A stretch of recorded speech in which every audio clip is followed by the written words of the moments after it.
শুভ সকাল বন্ধুরা। আজ হলো 29 জুন সোমবার। আজকের সকালের বিশেষ বিশেষ খবর হলো মুখ্যমন্ত্রীর টেবিলে শিলচর ফ্লাইওভারের ফাইল, জমি অধিগ্রহণে অনুমোদন হচ্ছে 147 কোটি, বললেন মন্ত্রী কৌশিক রায়। 3-4 দিনের মধ্যে শুরু হচ্ছে মাটি পরীক্ষার কাজ। মাস্টার ড্রেনেজের জন্য শহরে বড় ধরনের উচ্ছেদের ইঙ্গিত মন্ত্রীর। বিকল সেতু, বদরপুর গুয়াহাটি জাতীয় সড়কে বন্ধ হলো ভারী যান চলাচল। আটকা পড়ছে শতাধিক পণ্যবাহী লরি, গ্যাস ট্যাঙ্কার। সড়কপথে বিড়ম্বনায় বরাক, ত্রিপুরা, মিজোরাম। রাম মন্দিরের অনুদান লুটকাণ্ডে নতুন মোড়, 200 কেজির উপর ইটের নেই হদিশ। 8 অভিযুক্তের বাড়িতে একযোগে তল্লাশি পুলিশের। প্রশ্নের মুখে ট্রাস্টের ভূমিকা। বরাকে হাইকোর্ট বেঞ্চের দাবিতে হাইলাকান্দিতে নাগরিক সভা। পূর্ণ সমর্থনের আশ্বাস বিধায়ক মিলন দাসের। শ্রীভূমিতে হজের আবেদন দাখিল শুরু। আগামী 20 জুলাই পর্যন্ত দাখিল করা যাবে আবেদন। গুয়াহাটি থেকে চুরি যাওয়া ইকোভ্যান উদ্ধার শিলচরে, গ্রেফতার শ্রীভূমির বাসিন্দা। এবং সর্বশেষ খবরটি হল সড়ক দুর্ঘটনায় প্রাণ হারালেন সুপ্রাকান্দির যুবক। এবারে শুনুন বিস্তারিত খবর। শিলচরে ফ্লাইওভারের কাজ শুরু হচ্ছে শীঘ্রই।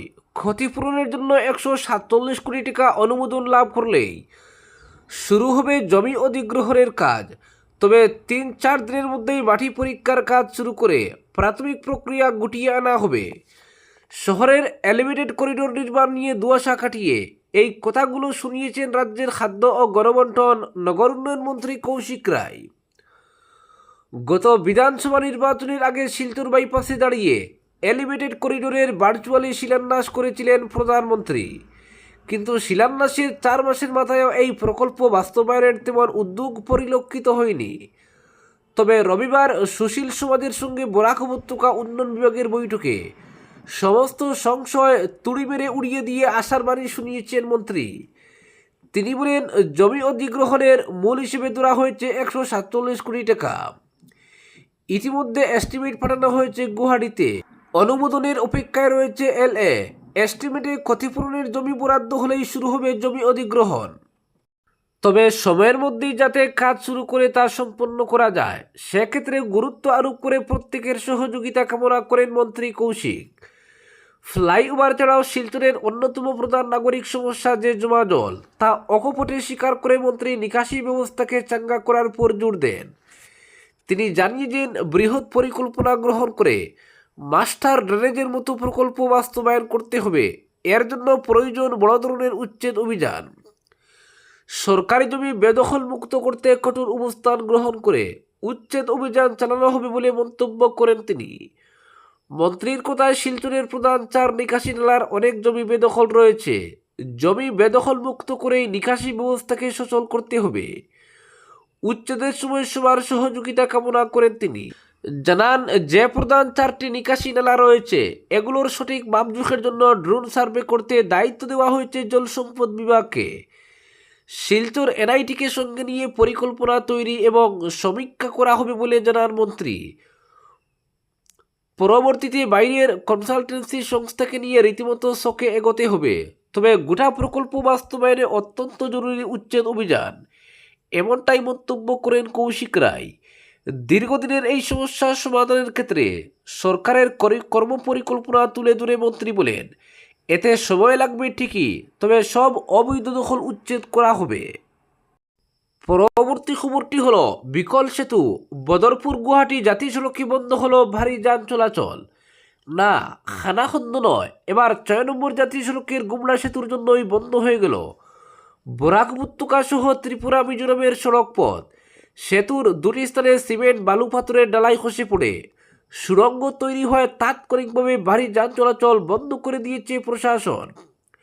মোতায়েন করা হয়েছে পুলিশ। ফলে প্রায় 12 ঘন্টা থেকে এক প্রকার বিচ্ছিন্ন বরাক উপত্যকার 3 জেলা সহ পড়োশি 3 রাজ্যের স্বাভাবিক সড়ক যোগাযোগ।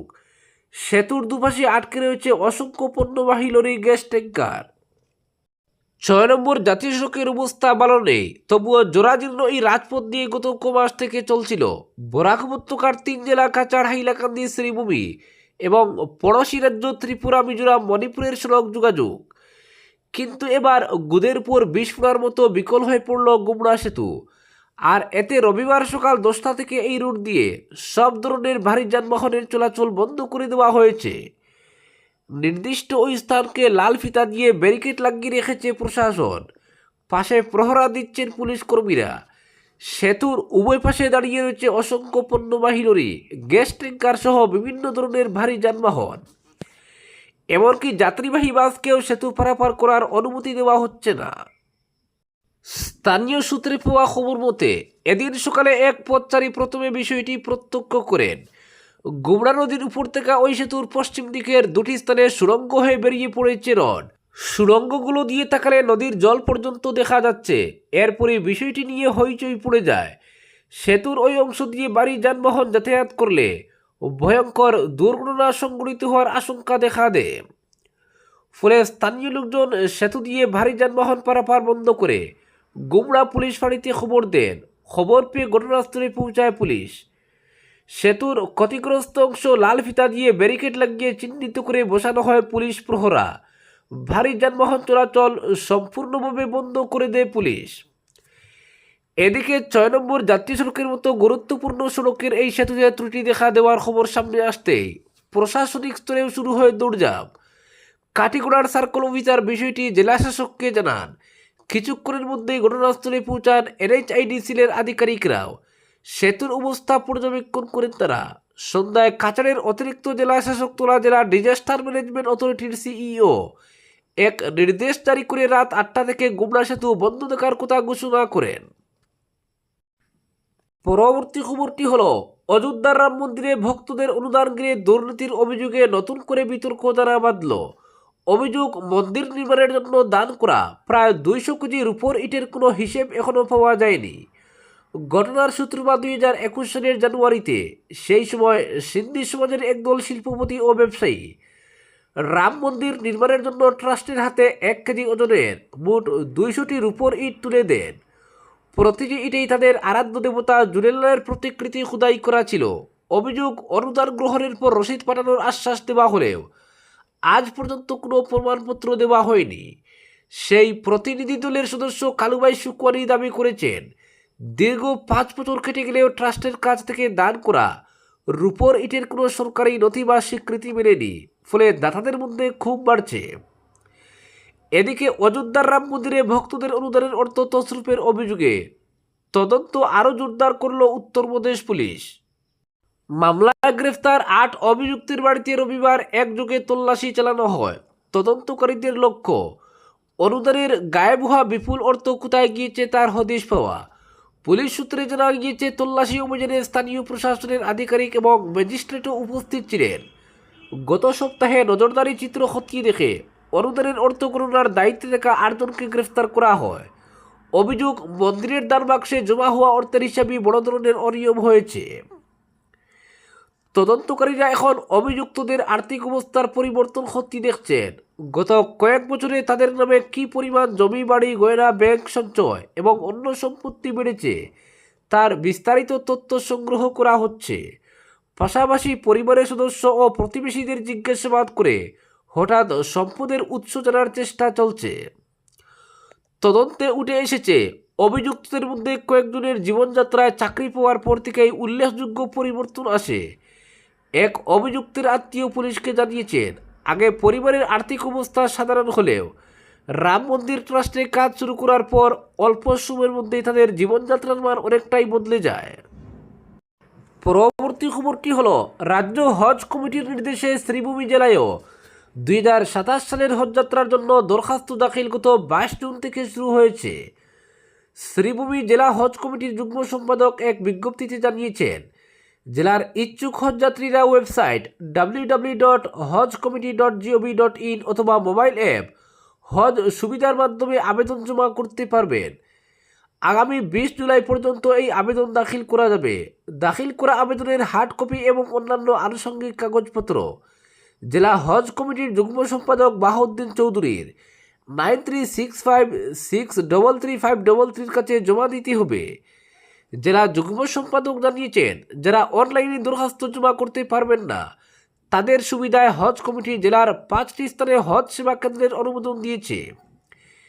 এই 5টি স্থান হল বদরপুর সেবা কেন্দ্রের সেবক আব্দুল মুনিম, কানিশাইল হজ সেবা কেন্দ্রের শাহিন আহমেদ চৌধুরী, নিলামবাজার হজ সেবা কেন্দ্রের জাকারিয়া আহমেদ চৌধুরী, আসিমগঞ্জ হজ সেবা কেন্দ্রের আতাউল করিম এবং রাতাবাড়ি হজ সেবা কেন্দ্রের সেবক মুজাক্কির হোসেন।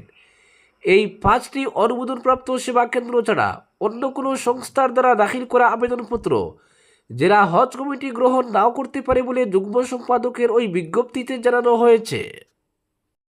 পরবর্তী খবরটি হলো, গুয়াহাটি থেকে চুরি যাওয়া একটি ইকোভ্যান উদ্ধারকে কেন্দ্র করে বড় সাফল্য পেল পুলিশ। দীর্ঘ তদন্ত ও ধারাবাহিক অভিযানের পর শিলচর থেকে চুরি যাওয়া গাড়িটি উদ্ধার করা হয়েছে। একই সঙ্গে এই ঘটনায় জড়িত থাকার অভিযোগে শ্রীভূমি জেলার বাসিন্দা 43 বছর বয়সী অরুণ দাসকে গ্রেফতার করেছে পুলিশ। এই ঘটনাকে ঘিরে আন্তঃজেলা গাড়ি চুর চক্রের সম্ভাব্য যোগসূত্র খতিয়ে দেখা হচ্ছে। পুলিশ সূত্রে জানা গেছে, গুয়াহাটির পানবাজার থানার একটি সিজিপিটি দল তদন্তের সূত্র ধরে অভিযান শুরু করে। অভিযানে সহায়তা করে লামডিং থানার পুলিশ গোয়েন্দা তথ্য ও প্রযুক্তি নির্ভর তদন্তের ভিত্তিতে শিলচরে অভিযান চালিয়ে চুরি হওয়া AS01 UC 0830 নম্বরের মারুতি ইকোভ্যান উদ্ধার করা হয়। সেই সঙ্গে মূল অভিযুক্ত হিসেবে অরুণ দাসকে আটক করা হয়। জানা গেছে, ভ্যানটি গুয়াহাটি রেলওয়ে স্টেশন সংলগ্ন এলাকা থেকে চুরি হয়েছিল। অভিযোগ দায়েরের পর পুলিশ বিভিন্ন দিক দিয়ে তদন্ত শুরু করে। সিসিটিভি ফুটেজ এবং অন্য সূত্রের ভিত্তিতে গাড়িটির অবস্থান সম্পর্কে নিশ্চিত হয়ে অভিযান চালানো হয়। শেষ পর্যন্ত শিলচর থেকে গাড়িটি উদ্ধার করতে সক্ষম হয় পুলিশ। পুলিশের দাবি, অভিযুক্তকে জিজ্ঞাসাবাদ করে গাড়ি চুর চক্রের সঙ্গে আর কারো যোগ রয়েছে কিনা তা খতিয়ে দেখা হচ্ছে। এই ঘটনার সঙ্গে আন্তঃজেলা বা আন্তঃরাজ্য কোনো সংগঠিত চক্র জড়িত কিনা তাও তদন্তের আওতায় আনা হয়েছে। আজকের বিশেষ সংবাদ এখানেই সমাপ্ত।